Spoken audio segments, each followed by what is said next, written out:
Obrigado, Silviana. Boa noite a todos. Boa noite a todos. Eu falei, Jonildo, paciência comigo. É a primeira vez. Não tenho aqui a Cecília, não tenho o pessoal da CBFPJU me ajudando aqui, não. Tranquilo. Certo, tranquilo. Boa noite a todos. Esse aqui é um evento que eu tive a felicidade de ter, né, seguir com esse projeto depois de um insight que eu tive de uma mentora chamada Zenaide Carvalho. Ela promoveu o evento dela, do Live Solidário, e eu fiquei pensando, cara, que ideia maneira. Como aquela música do Roberto Carlos, quando ele fala 1 milhão de amigos, né? E ele fala, eu quero poder forte, eu quero poder cantar forte para os milhões de amigos. Eu não canto, toco violão meia boca, mas o meu canto é a experiência que eu tenho aqui. Então, estou tentando levar essa experiência para vocês, trazendo esse assunto, 10 fatos que todo mundo precisa saber. Aqui eu estou trazendo para vocês situações recorrentes lá no escritório onde eu atuo e que geralmente as pessoas vêm com a dúvida já praticamente decididas a tomar uma decisão, e aí a gente, na explicação, na coerência, na legislação, a gente explica que não é bem assim. Então, essa live, 10 fatos que todo mundo precisa saber, tem o intuito de ser solidário ao abrigo Cristo Redentor. Para quem não me conhece, eu sou Josimar Conceição, sou contador, atuo nessa área há um pouco mais de 20 anos, entre técnico e contador. Tenho a minha empresa, Leve Contabilidade Digital, tenho atuado também como palestrante e professor, trabalho com consultorias, sou especialista em imposto de renda, membro das comissões de contabilidade condominial do CRC e de BPO financeiro do CRC, além também de passar por comissões na OAB de Niterói, onde também a gente firmou muita parceria. E eu sempre brinco, né? As pessoas me chamam e eu vou. Foram me chamar, estou aí. O que é? E aí, com essas experiências, com esses chamados, eu fui convidado a falar da minha experiência no dia a dia para outras pessoas. E por isso que hoje eu me sinto à vontade de trazer esse assunto para vocês acompanharem. Essa live, como eu coloquei atrás, é em oferecimento ao abrigo Cristo Redentor. Na verdade, o que vocês contribuíram vai diretamente para o abrigo do Cristo Redentor, que é uma instituição de longa permanência para idosos lá em São Gonçalo. Quem é de São Gonçalo conhece, é uma instituição de mais de 80 anos, é uma instituição que vira e mexe, passa por dificuldades financeiras. O Estado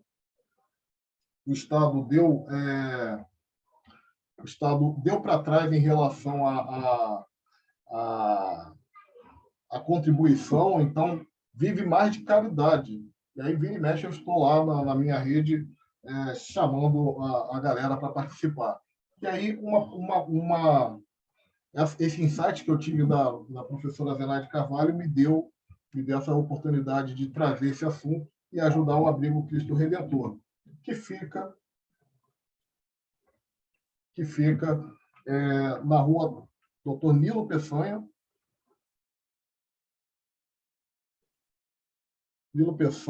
320, centro de São Gonçalo. Aqui também tem os dados para depósito, para transferência, telefone para quem quiser entrar. Esse site aqui, de vez em quando, não funciona. Vamos ver se hoje vai funcionar. E a apresentação, pessoal, vai ter um pouco disso, vai ter muito disso. A gente está no slide e eu vou mostrar na prática algumas situações para vocês. Hoje funcionou. No domingo, quando eu estava preparando, finalizando a apresentação, não funcionou. Mas o site deles, é um site que foi feito, alguém ajudou a fazer, o site ficou legal, mas traz todas as informações necessárias para você conhecer o abrigo. Pessoal, me dá uma licença que tem alguém me perguntando aqui, me pedindo o link. Quem sabe faz ao vivo. Vamos lá. Então, voltamos.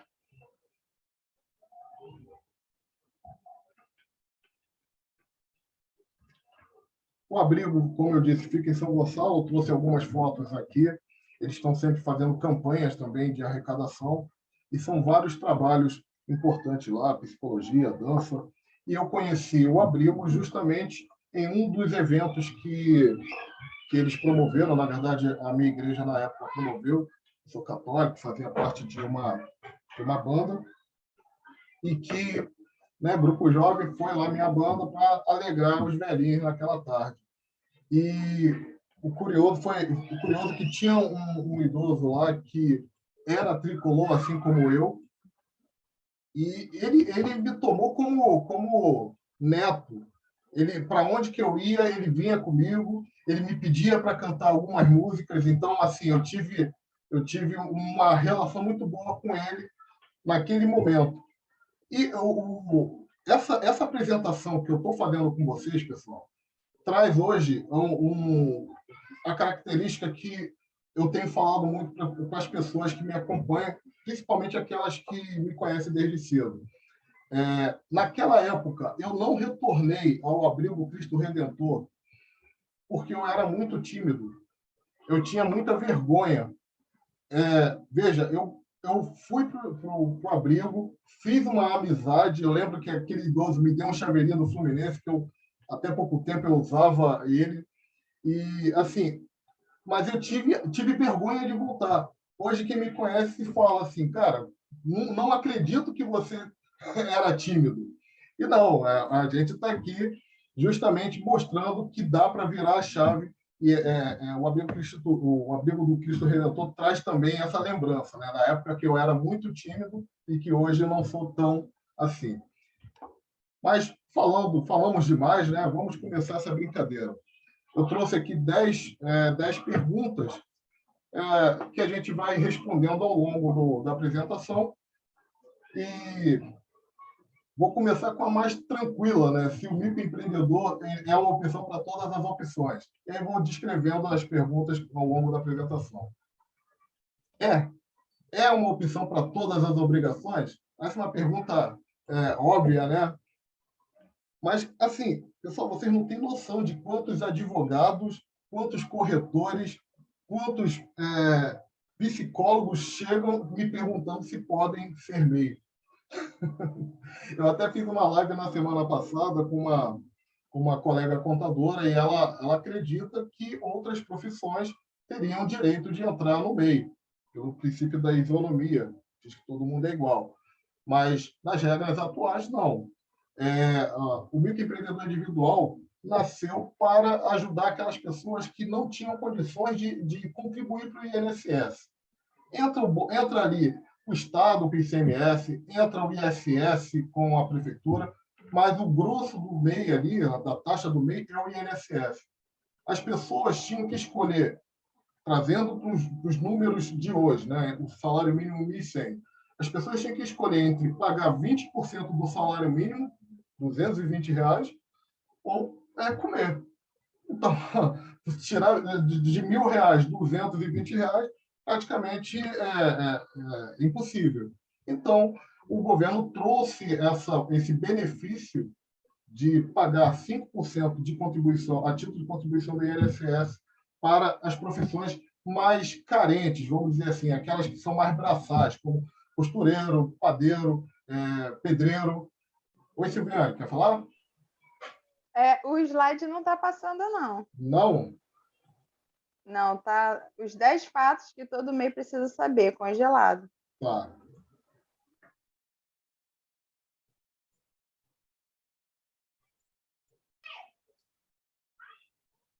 E agora, tela branca? Tela branca. Quem pode ser MEI? Perfeito. Então, aqui, a ideia, essa apresentação tem links, então vocês têm que ver as outras telas também, não é possível. Brincadeira da parte. Então, quem pode ser MEI? As orientações de quem pode ser MEI, você vai buscar no site do próprio governo federal. E o site é esse aqui, gov.br, onde a gente vai lá e busca as informações do MEI. Eu vou entregar esse material para vocês e aí vocês vão poder clicar no link como consultarem também. E aqui tem vários casos, várias informações necessárias que me faz voltar para a tela principal e dizer o seguinte: antes de entrar no MEI, verificar qual é a ocupação que pode ser ou não, o ideal é que você faça uma análise para saber se você pode ou não entrar nesse benefício fiscal.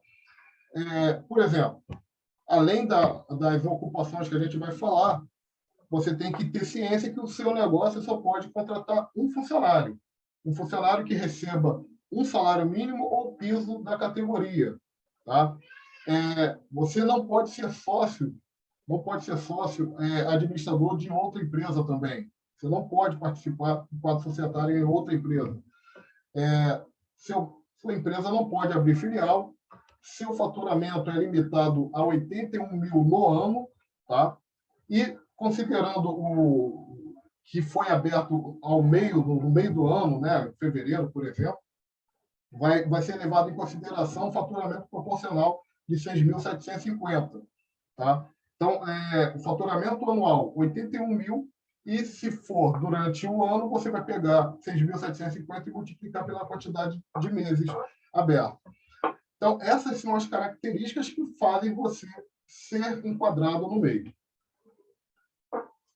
E aí eu volto para a pergunta: microempreendedor é uma opção para todas as profissões? Não. E aí eu trago aqui duas formas de consulta. Um PDF, acredito que não vai abrir, mas vou tentar aqui. Tá? Esse arquivo também é tirado da própria legislação do MEI. Abriu? Perfeito. Da própria legislação do MEI, aqui ele traz todas as ocupações, tá? E, como eu tirei direto do site do governo, a gente acredita que está atualizado. Mas sei lá. Mas, beleza. Eu acredito mesmo, brincadeira da parte, que está atualizado. Todas as profissões do MEI. E também, pessoal, a gente tem essa outra opção que é até melhor. Dentro do próprio gov.br, você tem a possibilidade de consultar por ocupação. O Sérgio está aqui, o Sérgio faz parte da Comissão de Contabilidade Condominial e sabe que existe a figura do síndico profissional. E aí eu tenho falado muito sobre isso, e as pessoas falam: mas o síndico profissional, eu conheço um síndico que é MEI. Então, cara, não pode ser MEI. Olha, clica lá nesse site e procura aqui síndico profissional. Você vai achar aqui com SI Sintequeiro, que eu nem sei o que é, mas você não vai achar a ocupação do síndico profissional. Então, aqui a pesquisa é mais prática. Você vai no nome da pessoa, você vai no nome da ocupação. Então, trago aqui para vocês essas duas possibilidades que ajudam a responder. É para todas as profissões? Não, não é. Você vai direto aqui. Então, pergunta 1 respondida. Resposta da pergunta 2. Quais são as obrigações do MEI? Eu costumo dizer que as obrigações do MEI são 3, praticamente. Que é pagar a taxa mensal. E aí eu trago aqui um link para a pessoa consultar, buscar a taxa mensal. Fazer o controle de receitas e despesas. Trago também o modelo da própria Receita Federal. Tá? Se a pessoa quiser, vai poder fazer aqui. Hoje a gente tem sistemas de gestão, mas quem quiser mexer na mão, tem aqui o modelinho para controle. Isso é muito importante. E fazer a declaração anual. São as 3 obrigações do MEI. MEI, claro, MEI sem funcionário. Essas 3 obrigações, principalmente a primeira e a terceira obrigação, ela vai fazer uma diferença enorme se você não cumprir. A gente vai falar lá no último tópico o que geralmente acontece quando você não cumpre a primeira e a terceira obrigação. Então, guarda isso. As obrigações do MEI, praticamente, é pagar as taxas mensais, fazer a declaração anual e controlar as receitas e despesas. O controle das receitas e despesas vai fazer com que, por exemplo, nesse ano mesmo, nesse ano eu recebi uma pessoa que o marido é MEI, e aí, quando ela trouxe o histórico, eu falei, olha, vocês nunca puderam ser MEI. Ela, como assim? Não, vocês nunca puderam ser MEI. Vocês abriram a empresa já sabendo que ia estourar o limite. Só que arriscaram, porque eles fizeram menos de 81 mil no ano, só que eles abriram em fevereiro. Então, pela proporção, eles foram excluídos do MEI. E aí ela levou um susto, mas viu que essa era a regra mesmo. E aí, se ela tivesse uma assessoria, né, de contabilidade, ou se ela tivesse buscado mais informações, certamente ela teria passado por isso aqui sem dor de cabeça. Então, essas são as obrigações do MEI. Pagar mensalmente, fazer o controle das receitas e despesas no modelo próprio e fazer a declaração anual. Até aí, tranquilo, tá leve, né? Agora, o MEI é obrigado a declarar imposto de renda? Aí a gente começa a fazer perguntas mais cabeludas, vamos dizer assim. Por quê? Quando a resposta é depende, e os contadores que estão no grupo aí sabem que os clientes detestam esse tipo de resposta, quando a resposta é depende de um monte de fatores. Então, a gente tem que explicar esses fatores. Vamos lá. Primeiro, a gente tem que falar que o MEI é diferente, né? É uma pessoa jurídica e é diferente da pessoa física. O MEI é uma pessoa jurídica e nós somos uma pessoa física.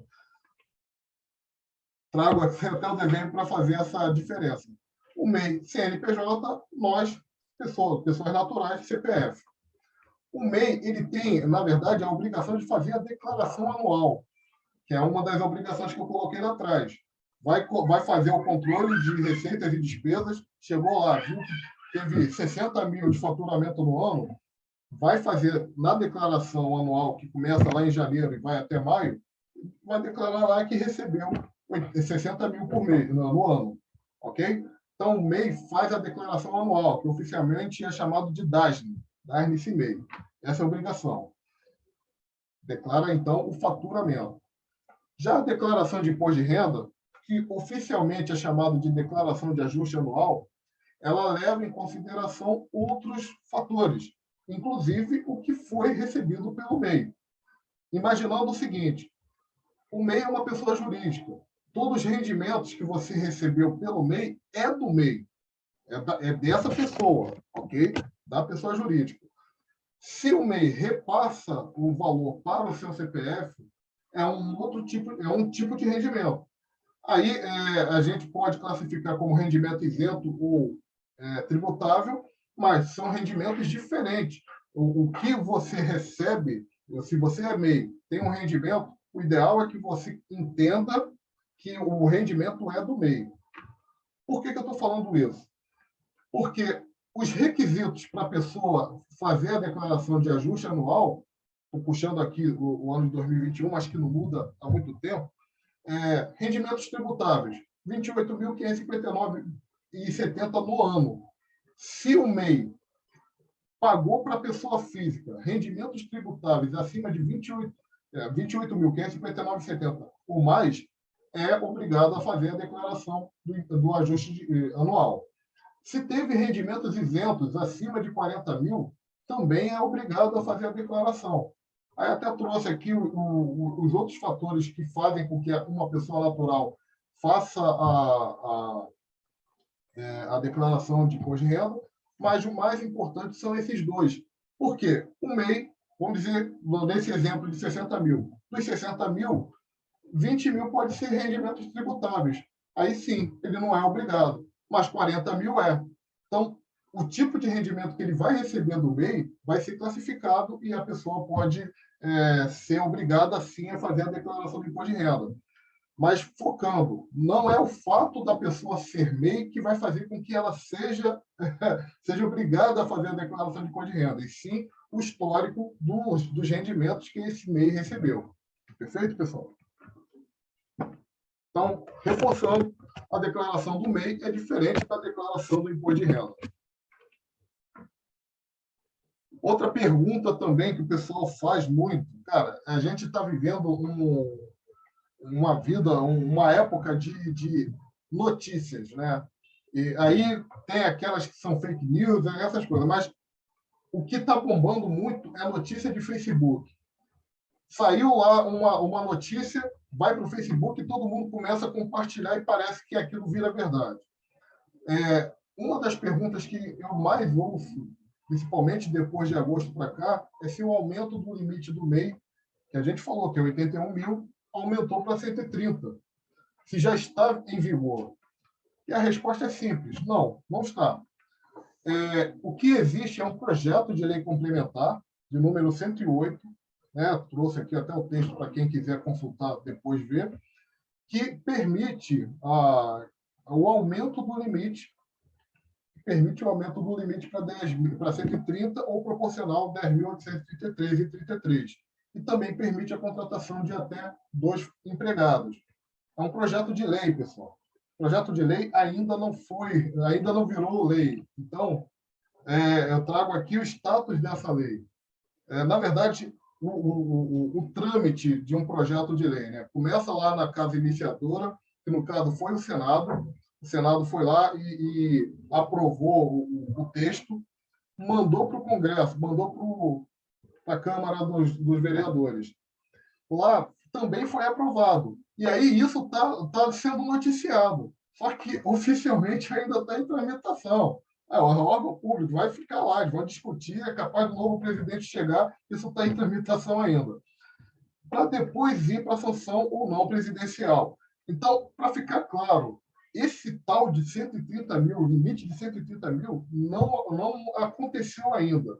Eu, particularmente, acho que é mais jogada política, porque a gente também está numa discussão de reforma tributária e, naturalmente, a reforma tributária sendo aprovada vai mexer também no microempreendedor individual, direto ou indiretamente. E aí, assim, um projeto de lei avulso pode atrapalhar ou não o governo. Então, eu acho que isso aqui tem um pouco de política. Mas o fato é que esse projeto de lei está como aprovado, mas não está aprovado, tá, pessoal? Então, esse limite não existe. Esse aumento ainda não existe. Agora, se um MEI contrata um empregado, ele tem algum custo?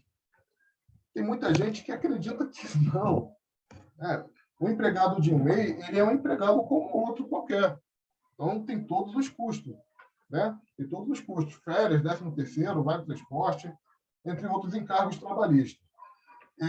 Até trago um print de um post antigo lá do Instagram, que eu vou até clicar aqui, que eu trouxe uma tabelinha completa. Foi no ano passado, me deu um trabalho danado. Eu trouxe uma tabelinha completa para o pessoal ver qual é o custo total de um empregado por mês. Aí simulando o salário mínimo, descontando, e aí eu trago também os águas de férias e 13º. Só que, assim, aqui eu estou focando muito nos encargos sociais e trabalhistas. Só que as pessoas acabam esquecendo, principalmente hoje, que a gente tem o e-social, que é uma espécie de plataforma digital trabalhista e previdenciária. Estou falando aqui para ser bem didático mesmo, tá? Mas é como se fosse um local onde todas as informações trabalhistas e previdenciárias estão lá, sendo cruzadas com várias fontes para saber se vale a pena, se é real ou não aquilo. Hoje a gente tem o e-social que vai fazer naturalmente com que os empregadores tenham outros custos. Vou trazer aqui, por exemplo, do certificado digital, que já tinha aparecido, para a gente fazer as comunicações no ambiente do e-social, uma plataforma digital, a gente precisa de um dispositivo eletrônico que funciona como se fosse uma firma de cartório, uma firma de cartório, ao certificado digital. Então, toda operação que a gente transmite para o e-social, a gente precisa desse dispositivo que faz a assinatura, o reconhecimento da pessoa que está enviando os dados para o e-social. Isso tem um custo anual e varia. Aqui eu coloquei 250, mas acha até por R$ 180. Mas tem esse aqui que o pessoal acaba esquecendo, que são os programas de saúde e segurança do trabalho. Se um empregador tem se um MEI é empregador, né, tem um empregado, ele passa também a ter a obrigação de, anualmente, preparar PCMSO, o antigo PPRA, né, está acabando, vai virar o PGR, e fazer sempre os exames periódicos. As pessoas, quando falam de custo do empregado no MEI, esquecem sempre isso. E olha só, trouxe ali R$250 o custo do certificado digital, e esses programas aqui vão variar de R$500 a R$1.000, tá? Cada um do PCMSO e PPRA. Os ASOS são aqueles exames avulsos que varia de R$30 a R$50. Então, é um custo extra que o empregador MEI não acha que não tem, mas ele tem. Ele é um empregador como outro qualquer. Beleza, pessoal? E aí eu trago um outro ponto, que é o ponto 6. Fui desenquadrado e não sabia o que eu faço. Essa situação tem sido comum porque de um tempo para cá o governo passou a desenquadrar, tirar da lista de ocupações algumas atividades. Né? O próprio contador, por exemplo, poderia ser MEI há uns 2, 3 anos atrás, e aí foi impedido porque aquela lista que eu mostrei lá atrás foi atualizada. E aí muita gente deu uma de João sem braço e continuou. O sistema permite a geração do DAS como MEI. O sistema é bem bonzinho. E eu ouvi muito assim, se o sistema está liberando, eu não fui excluído. Mas o que fica claro é que a pessoa ela não tem aquele senso, essas pessoas não têm aquele senso de, cara, eu sei que está errado. O que eu faço? Vamos lá. Primeiro, eu vou orientar o seguinte, sempre consultar no site do Simples Nacional se a empresa está como optante. Tá? Esse site é engraçado porque, de vez em quando, ele não funciona. Eu vou puxar aqui qualquer um, puxar aqui da minha empresa. Pode. Não funciona. Finge que nada aconteceu. Obrigado, Fidel. Então, aquela consulta, quando eu digitei ali o CNPJ, que travou dessa confusão toda, vai trazer uma resposta como essa. Aqui a gente vai poder verificar quando que, de fato, aquele e-mail foi desenquadrado. Então, a primeira coisa que a gente deve fazer é consultar. Se foi desenquadrado, não sabia. O que eu faço? Primeiro é saber quando que foi desenquadrado. Aqui a gente tem como, nessa consulta, verificar que esse e-mail foi desenquadrado lá em 2020. Ela foi aberta em 2017 e foi desenquadrada em 31 de dezembro de 2020. Desenquadrado por auto administrativo foi porque justamente tinha uma ocupação que não podia ser mais. E ela descobriu agora no final do ano, praticamente. E aí ficou um ano todo sem ser MEI. Mas ela conseguiu gerar a guia de pagamento e estava pagando. Entendeu? Então, primeiro a gente faz essa consulta, verifica se esse MEI está como MEI ou não. Mas também a gente tem outra forma de consultar, ou de consultar periodicamente, que é o comunicado direto da Receita Federal. Dentro do portal do MEI, existe esse campo chamado Domicílio Tributário Eletrônico do Simples Nacional em MEI. Quando a gente clica, eu vou clicar aqui, quando a gente entra, tem que entrar com o CNPJ, o CPF e um código de acesso que é gerado, mas quando a gente entra lá, a gente tem uma visão como essa aqui, ó. Peguei aqui um caso de um MEI que tinha 8 mensagens não lidas, que a Receita Federal está tentando falar com eles e com esse MEI e não consegue. Tem lá 8 mensagens. Termo de intimação, hipótese de inaptidão, que eu vou explicar um pouco mais para frente, vencimento de certidão conjunta. Então, a Receita Federal está lá mandando mensagem para o MEI e o MEI não está sabendo. Mas, assim, na teoria, ele deveria saber, porque quando ele optou em ser MEI, em algum momento ele clicou lá que concordava em receber as mensagens por esse caminho. o MEI dificilmente vai receber cartinha de cobrança. As cartas de cobrança é aqui, ó, termo de intimação. Da mesma forma, foi desenquadrado, não vai receber cartinha em casa, vai receber aqui. E aí, uma forma de amenizar essa surpresa é você entrar lá no domicílio tributário eletrônico e cadastrar no campo informações adicionais o seu celular. Porque pelo celular você vai receber torpedos da própria Receita Federal. Não vai dizer o que é, mas vai dizer assim, nós temos uma informação importante, acesse o domicílio tributário eletrônico. Entendeu? Então, a gente aqui tem uma forma de amenizar esse susto. Mas, voltando aqui, eu vou mostrar a telinha para vocês.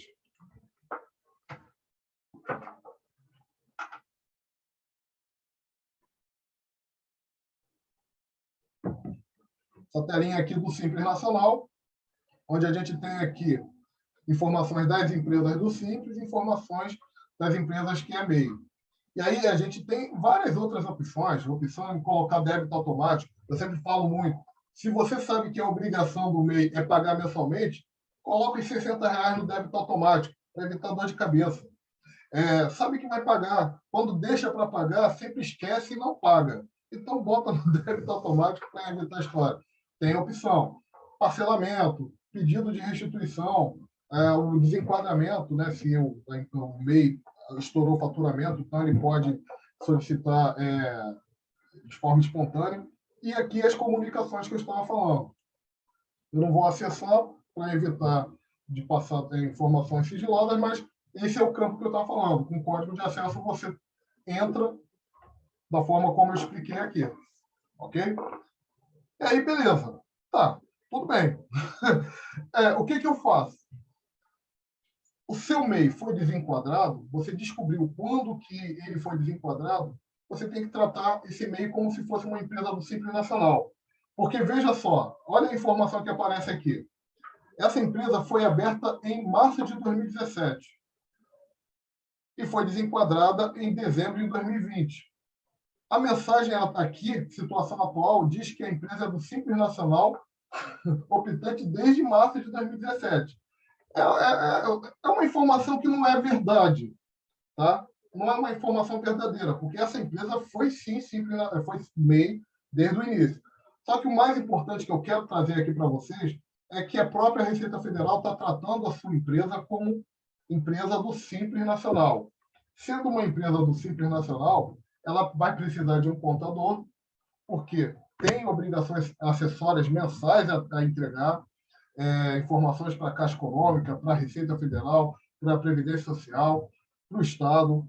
Tem obrigações acessórias anuais, declaração DEFIS, que é a declaração de imposto de renda do MEI, da empresa do Simples. Tem outras obrigações, claro, não vou detalhar.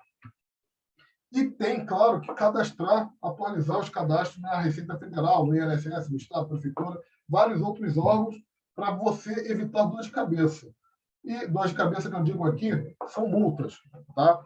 Para evitar multas, procure um contador. Do momento que você descobrir que não é mais MEI, procure um contador, porque está virando bola de neve a sua empresa ali. Está acumulando multas.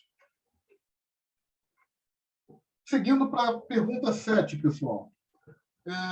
Preciso ter alvará para emitir nota fiscal? Eu acho que até no grupo está o Felipe, que fez, a gente estava conversando sobre isso no mês passado, se eu não me engano. De modo geral, pessoal, o MEI é dispensado de emissão da nota fiscal, ok? Mas essa dispensa ela não serve quando a pessoa física exige, né? Você entrou no estabelecimento que é MEI e você exigiu nota fiscal. O dono da loja não pode dizer, eu sou dispensado de emissão de nota fiscal, não vou te dar nota fiscal. Não. Se você está exigindo, você tem direito a receber a nota fiscal e o MEI tem que se virar para dar a nota. E também, essa dispensa não acontece quando o MEI presta serviço ou vende alguma mercadoria para um cliente que tem cadastro no CNPJ. Tá? Uma empresa, uma igreja, um condomínio que seja, se tiver CNPJ, um MEI prestou serviço, tem que emitir nota fiscal para essa turma. Agora, a pergunta é, preciso ter alvará para emitir nota fiscal? Pessoal, a princípio não. A princípio não. Mas o que acontece? A nota fiscal são dois modelos. A nota fiscal de vendas e a nota fiscal de serviço. A nota fiscal de vendas realmente não precisa de alvará. Mas o alvará é uma autorização da prefeitura, autorização de uso. E aí, para você emitir nota fiscal de serviço, você vai precisar, sim, de ter uma inscrição municipal. Basicamente, para você ter a inscrição municipal, você vai ter que solicitar o alvará na prefeitura da sua cidade. Então, acaba que, se você quer prestar serviço, se você quer emitir nota fiscal de serviço, você vai precisar, sim, de alvará. Num primeiro momento, não precisa. Abrir uma empresa comércio, eu não preciso de alvará para emitir nota fiscal de vendas. Mas notas fiscais de serviço, sim. Beleza? Lembrando que as notas fiscais, como eu disse, tem dois modelos. As notas fiscais de mercadoria, que são de competências do Estado. No Estado do Rio, a gente não tem autorização direta para o MEI emitir nota fiscal. O MEI, para emitir nota de mercadoria, ele tem que se cadastrar para emitir nota fiscal avulsa. É uma das formas. Não tem como a gente detalhar aqui, que são informações mais técnicas, mas existe sim uma forma do MEI emitir nota fiscal de vendas. E nota fiscal de serviço vai depender das prefeituras. Aqui no Niterói tem um processo mais simplificado, por exemplo, comparando, por exemplo, com o Rio.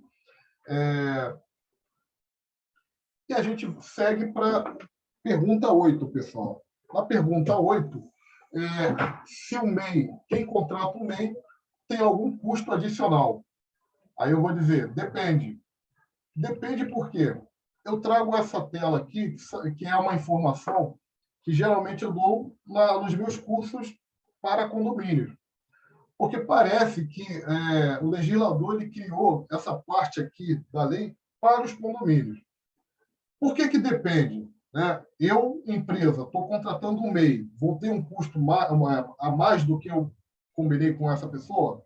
Vai depender. Se eu estou contratando um serviço de hidráulica, elétrica, pintura, alvenaria, carpintaria, manutenção ou reparo de veículos, aí sim a empresa que está contratando ele vai ter um custo de INSS patronal.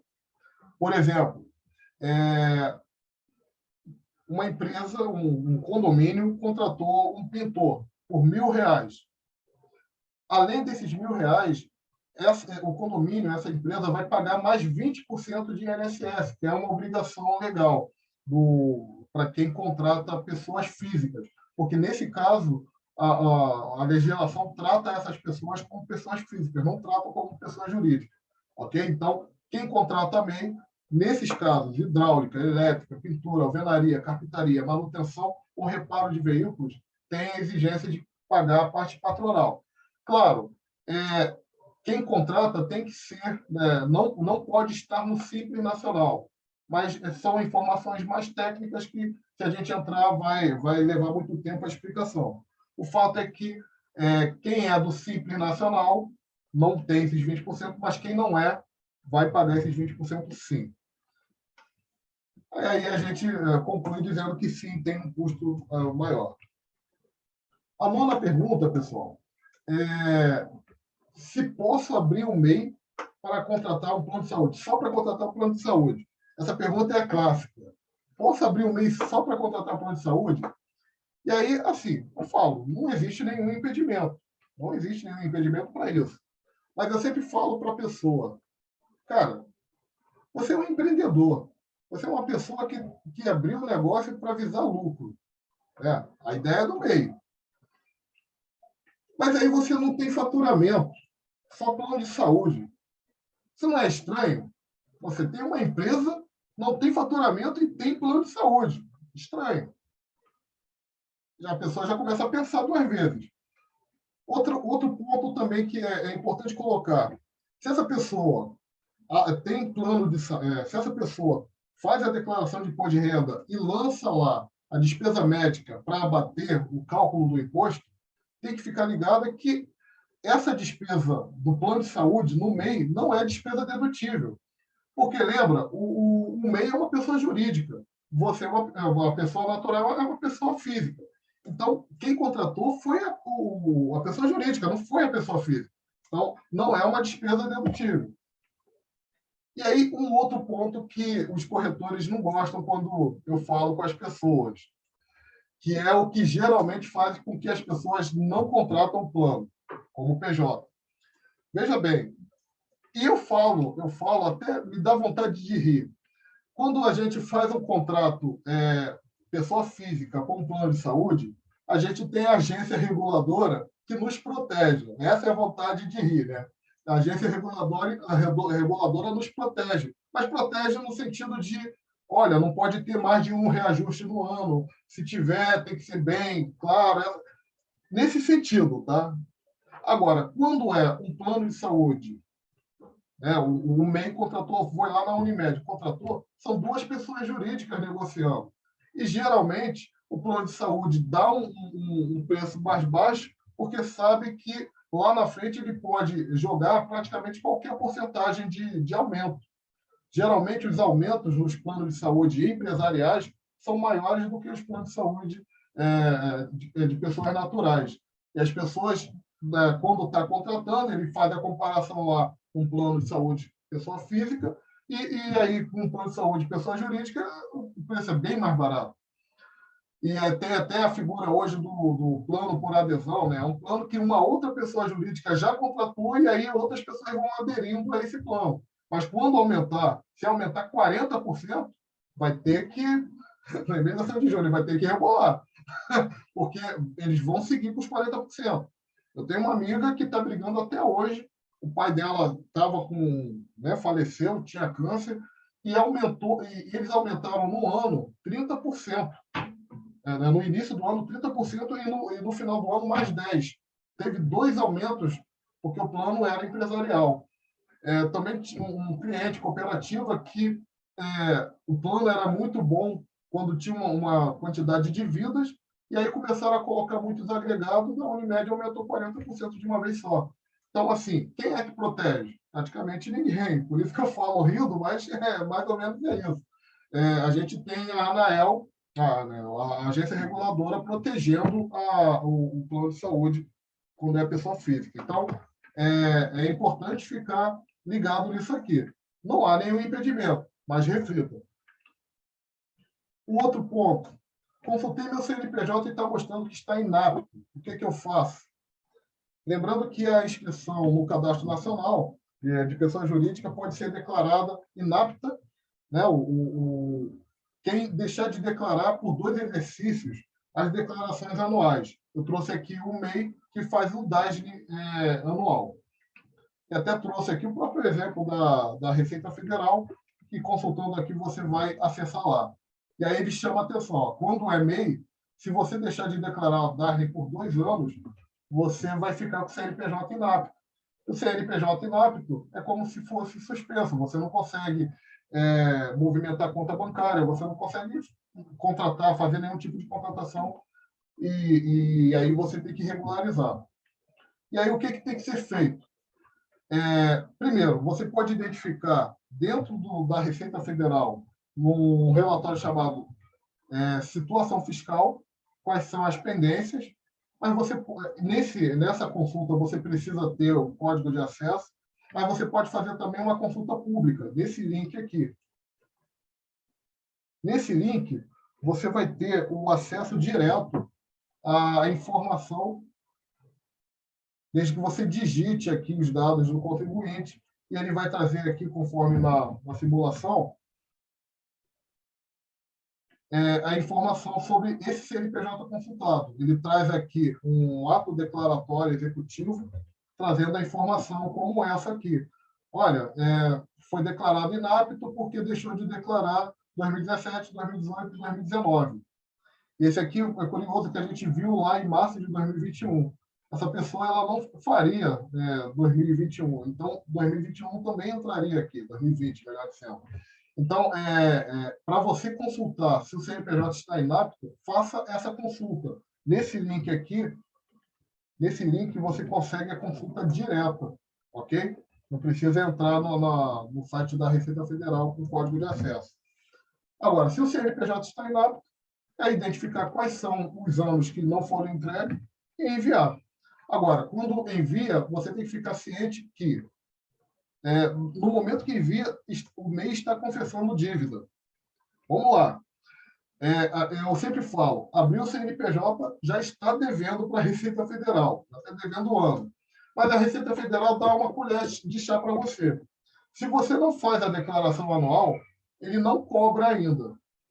No momento que você faz a declaração anual, ele faz um cruzamento com as guias que foram pagas, e aí essas guias não pagas ficam lá no ambiente para ser cobrado. Então, é uma espécie de confissão de dívida, a declaração anual.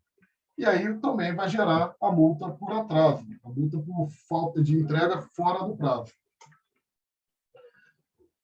E aí, pessoal, a gente completou as 10 perguntas, eu vou para a 11ª, porque outro assunto muito recorrente é a dívida ativa, que é uma forma de cobrança administrativa que os órgãos têm para ainda cobrar os tributos sem entrar na justiça.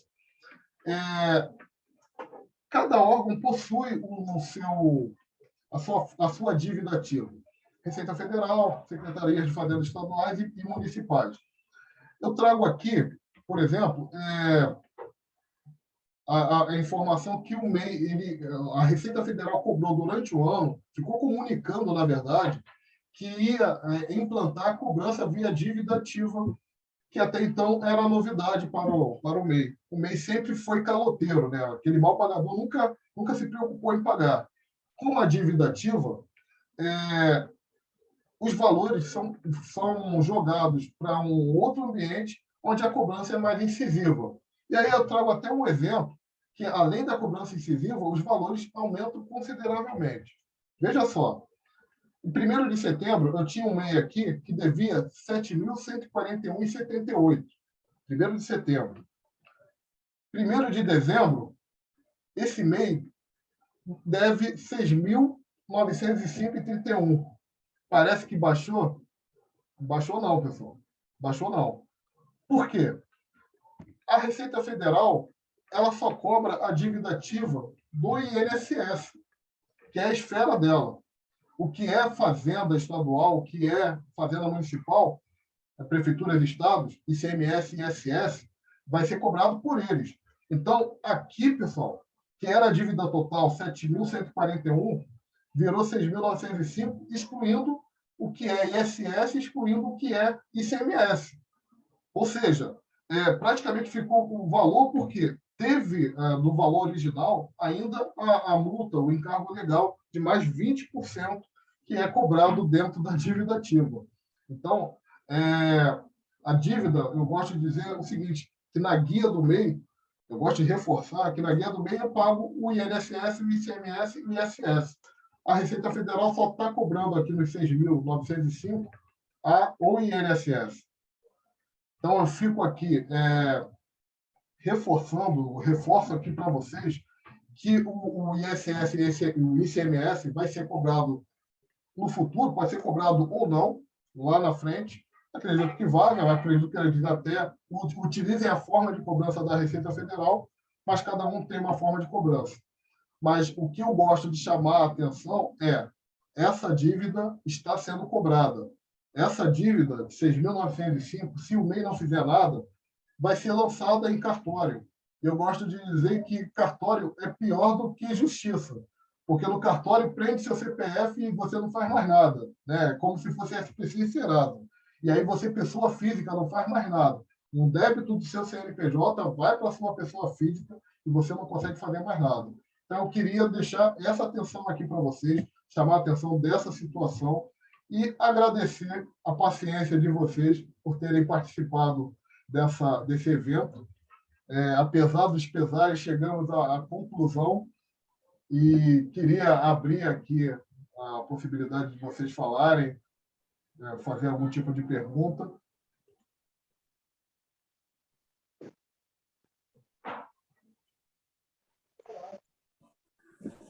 Quer falar, meu amigo Sérgio? Opa, Jucimar. Deixa eu desligar aqui, tem um ventilador aqui na minha cara. Cara, quero te dar os parabéns aí, foi muito elucidativo. Mas tem uma... Posso fazer a 11ª pergunta? Pode, pô. Já tive uma situação do MEI chegar no limite, né? Para passar, e aí, pô, a pessoa queria passar, então, queria desenquadrar, né? Para poder virar empresa normal, né? No Simples, né? Rapaz, isso me deu um trabalho que a própria junta falou que era melhor abrir outra empresa do que fazer isso, desenquadrar e enquadrar. Mas aí você vai no site, é tudo fácil pra caramba lá. Eu queria... mas como isso já tem um tempo, 1 ano, 2 anos, eu queria saber se isso continua assim, se é melhor fechar o MEI e abrir outra, ou você consegue transformar com facilidade. Não, boa pergunta, obrigado. E vou falar um negócio para você. Muita gente faz muita confusão. A minha empresa é MEI e agora é ME. Na verdade, né, o MEI é uma espécie de tributação. Por mais que oficialmente a gente não trate como tributação, né? Mas é uma espécie de... Ela está enquadrada como MEI, e aí você acaba tendo que desenquadrar. O processo desenquadra do MEI e vai na junta comercial e pede o seu registro. Atualiza o seu registro. Na junta comercial, você vai registrar o requerimento de empresário. Ou então, você vai solicitar transformação em sociedade empresária. Por quê? O MEI ele está enquadrado como... essa empresa está enquadrada como MEI, mas o tipo jurídico dela é empresário individual. Tá? E aí, você, na junta comercial, você vai registrar o tipo jurídico dela. Você vai atualizar, se quiser ser empresário individual, ou vai transformar. Eu acabei de fazer, tem 10 dias, a transformação de um MEI para a sociedade. Esse é o procedimento. A minha empresa era MEI, comecei em 2010, era MEI, chegou em 2014, eu estourei com faturamento, e aí, em 2015, eu admiti sócio. Então, a história da minha empresa tem isso. Era MEI, aí eu atualizei para empresário individual na junta comercial e depois fiz uma transformação para empresário. O que geralmente acontece, Sérgio, é que essa turma da junta comercial, essa turma não gosta muito de detalhes, né? E aí vem sempre com soluções simplórias. Mas, assim, se a gente sentar direitinho e identificar em que patamar está a situação, a gente consegue matar sem dor de cabeça. Valeu. Valeu, Sérgio. Oi, Gilmar, boa noite. Oi, Ana, tudo bem? Tudo bom, você? Tudo ótimo, graças a Deus. Prazer falar com você. Prazer. Eu só queria tirar uma dúvida. Tem um caso de um MEI que ele trabalha com eletricidade, né? Na verdade, é instalação, manutenção de ar-condicionado. E ele trabalha com 2 pessoas dando apoio. Realmente, essas pessoas não dá para trabalhar sozinho. Aí você falou sobre a questão do alumínio. Aí, por que acontece? O MEI só pode contratar uma pessoa, só que ele precisa de 2. Então, tipo, ele não tem como contratar as pessoas, só que ele precisa de 2. E nesse momento, meio que ele está iniciando o MEI, tem menos de 1 ano. E ele não vai ter como ainda, está levantando, né, receita e tal, como contratar, ter esse custo das 2 pessoas. Minha pergunta é o seguinte, ele até pediu para levantar para ele sobre a questão de autonomia dessas 2 pessoas, que ele tem medo da pessoa, sei lá, acontecer um dente, cair, se machucar, e a pessoa não está assegurada, assistida pelo INSS. Ou, tipo, eu pensei também numa possibilidade de contratar outro MEI para, no caso, ele trabalharia com essas pessoas como apoio, mas só para elas terem, nesse momento, ser assegurado pelo INSS, pode acontecer isso. E aí você falou essa questão do condomínio, aí se encaixa, né? Aí eu fiquei nessa dúvida se é possível ele contratar, tipo, um MEI contratar o serviço de outro MEI, ou ele pagar realmente a autonomia desses 2. Quer dizer, na verdade, teria que contratar como funcionário, né? Mas nesse momento, os 2, ele não tem como contratar, porque por enquanto só pode um funcionário. Perfeito, perfeito. Olha, isso é mais comum do que se imagina. E eu até pensei em colocar essa situação, mas para efeito de marketing, como é que eu ia explicar isso num vídeo? Essa Sim. situação é muito comum. Vamos lá. De fato, a gente vê muito MEI trabalhando com 2 auxiliares. E esse projeto de lei não é ruim. Se a gente para pensar, não é ruim. Mas, assim, hoje não pode. Então, a gente tem que usar o que tem hoje. Não pode ter 2 funcionários. Aí a gente vai para a parte social, vamos dizer assim. O dono do MEI está preocupado com as pessoas que são de confiança não estarem cobertas, né? Assistidas pelo INSS. Mas uma coisa é certa, elas não podem ser funcionários. O ideal não é uma a melhor solução, opção. né? Mas o ideal é que eles também sejam MEIs, para que pelo menos eles tenham o seu INSS. São autônomos, que podem sofrer acidente a qualquer momento. Então, eles vão estar ali cobertos por isso. Mas, assim, o ideal, o Jonildo trabalha com condomínios, o Sérgio é auditor, provavelmente ele pega essas situações o tempo todo. O ideal seria que esse MEI se transformasse em empresa para poder ter os 2 como funcionários lá. Ok? Sim.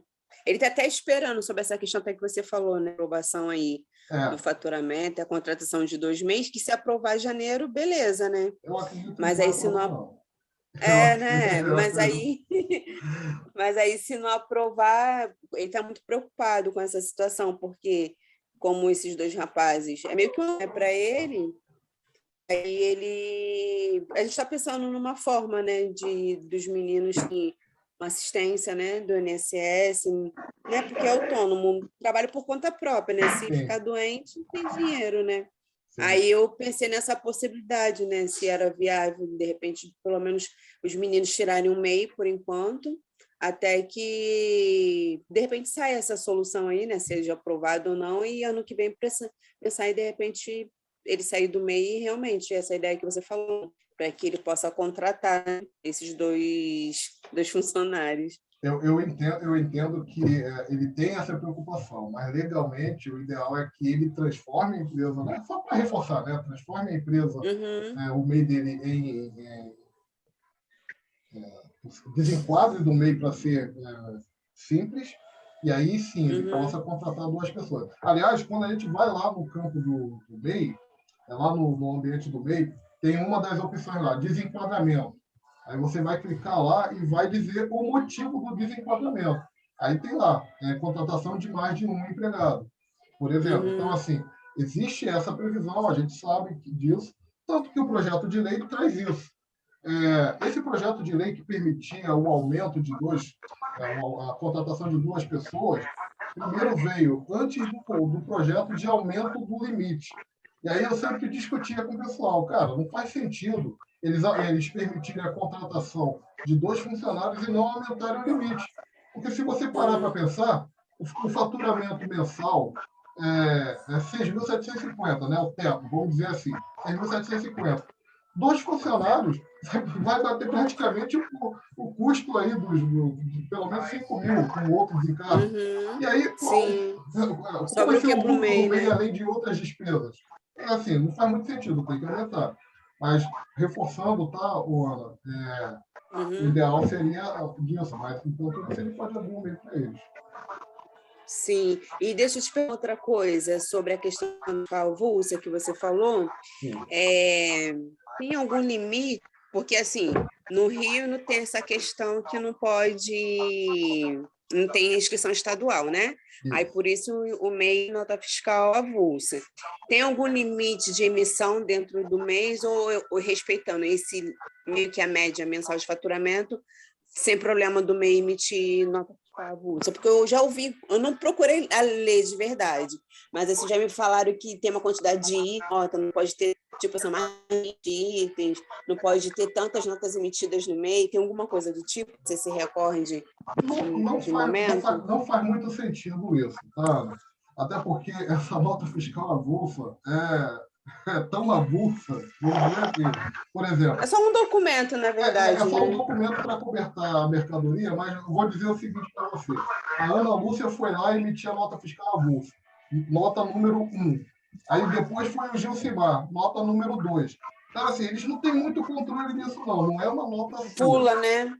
É. É uma Então, nota, os números ficam se pulando para todo mundo. Todo mundo está emitindo exatamente, é bolsa, um né? ambiente único para todo mundo. Mas o que você tem que ficar ligado sempre é naquele controle de faturamento. Pode faturar, pode emitir uma nota de 81 mil desde que não emita nem movimente mais do que isso durante o ano, seja uma vez. Mas, É que eu tenho um caso de um MEI que ele é hortifruti, né? Então ele revende muito essas coisas, né? Tomate, cebola, para o maior número de clientes deles é essa rede. E tem semana que o volume, principalmente agora é dezembro, né? É volume muito de nota. Aí já comecei a controlar, assim, deixa eu ver os valores. Eu comecei a ficar preocupado, pelo menos com o teto, né? Com a média. Ele abriu agora, agosto, por aí. Ele surgiu um cliente, o cliente exigiu a nota fiscal, aí ele começou a emitir nota fiscal para esse cliente. Aí eu comecei já a controlar os valores, né? Porque dezembro já está finalizando e ele abriu agora, é agosto. Eu estava muito preocupado com o tribunal, né? A experiência diz, Ana, que ele vai estourar ou provavelmente já estourou. Você ainda não soube. Não, assim, pelas notas que passaram por mim, ainda está dentro do limite. Está com uma folga. Começou em agosto, já começou com valor baixinho. Só que limite tem cartão, né? Isso. Se liga nas vendas com cartão e se liga nas notas fiscais que ele compra. Se ele compra 80%, de mercadoria, dá licença que a bateria está descarregando. Tá. Se ele comprou no mês 80% de mercadoria, acima de 80%, já entra lá no radar do governo, tá? E o hortifruti, a experiência diz que o hortifruti eles não gostam muito de MEI, não. Não combina muito com MEI, não, vamos dizer assim. Daqui a pouco ela está estourando. Isso é natural para o hortifruti, porque eles compram para vender e o negócio é vender o máximo possível. Perfeito? Perfeito. Tá ótimo, era isso. Eu vou tomar um tempo, mas não. Eu queria convidar vocês para tirar uma foto, para registrar, claro. Se possível, vocês abrirem a câmera aí. Sei que o Jonildo está deitado, está ali, ó. Coluna tá ruim. Coluna? É complicado, né? Mas dá essa Vou ter que operar a coluna. É mesmo? Caramba. Tá aparecendo aqui, mano? Não. Está falando tudo por aí.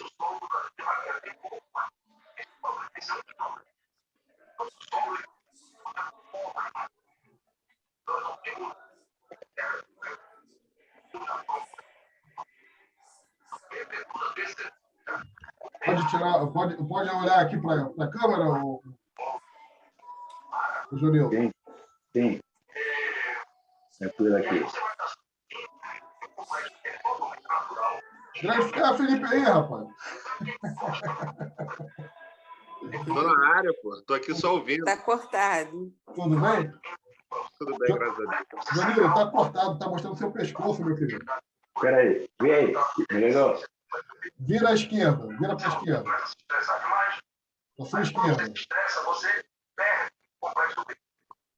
Ó. E agora? Ainda tá...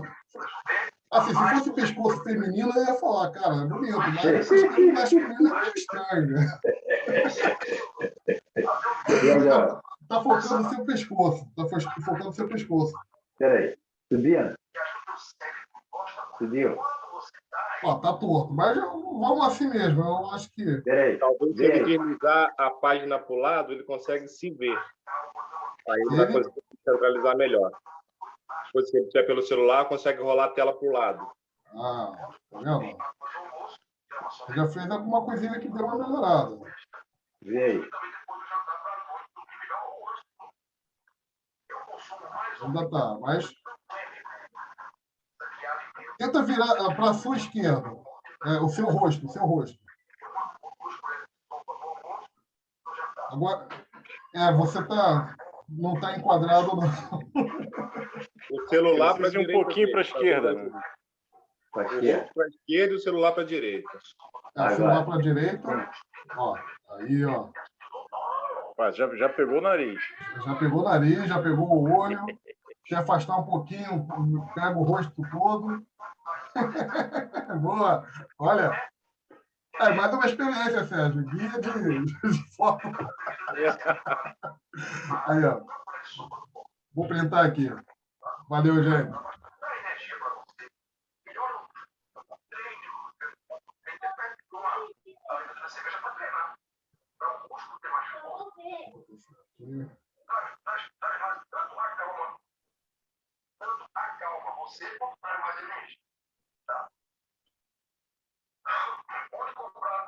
Beleza, gente. Obrigado mesmo.